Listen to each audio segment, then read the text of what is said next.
I first got connected with Reasons to Believe back in 1987. I was actually sitting in my car waiting for my wife to come out from the grocery store, and I heard Dr. Ross on that program.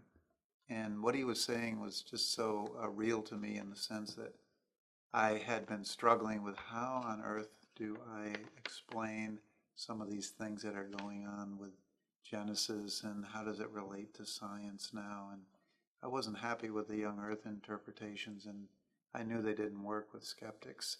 So when I heard Dr. Ross, I was immediately interested. I recognized that he was going to be speaking that very night in Irvine at someone's home.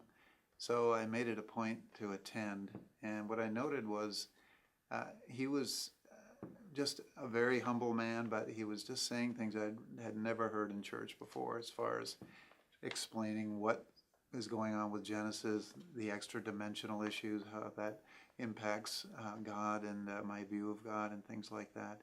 And so I became extremely interested, and it really had an impact on me. After that point, I found out he was going to be speaking at a series of college talks. So I just made it a point to attend all of them because what I noted was he would stay until the last question was answered.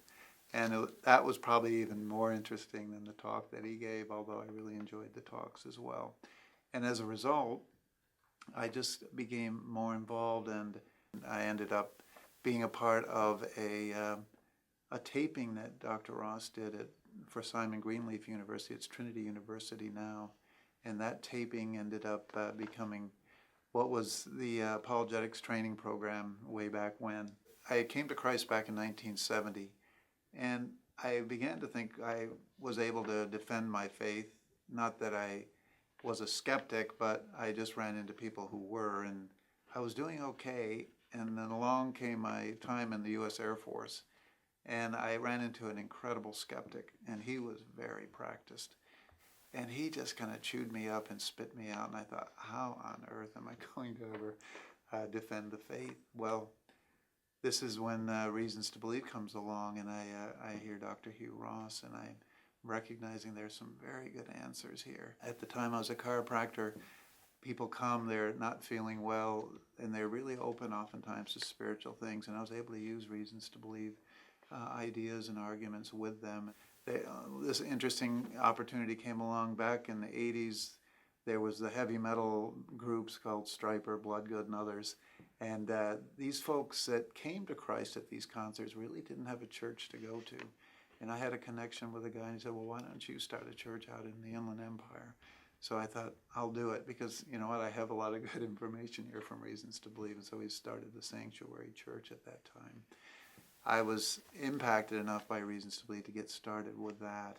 And one thing did lead to another, and I ended up becoming a part of a class for Simon Greenleaf University. So that had an impact on me. It was like actually taking the course. And what I noted as well is that it had a wonderful effect on my father. My father was a perennial skeptic. He'd been brought up in the Christian Science Church. He wasn't a bad person, a very moral man, but the point is he was never able to be convinced, and he just kind of took some pride in that, being an iconoclast and the like. Well, I remember we prayed for him for 30 years, but it was much to do with the Reasons to Believe ideas that finally brought him to make his confession of faith in Jesus Christ. So I'll be eternally grateful for that. Even if that was the only thing, I'd be very grateful.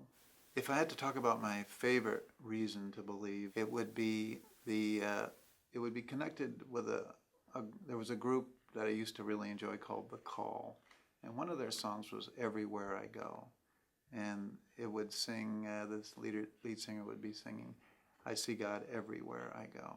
And I remember, and I hear Dr. Ross say it every so often, a paraphrase of John 3:16.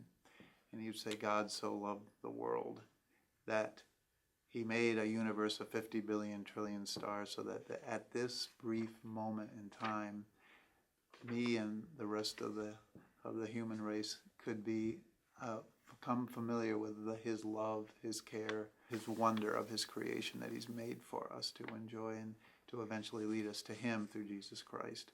So that, I think, I would pick as my favorite reason to believe.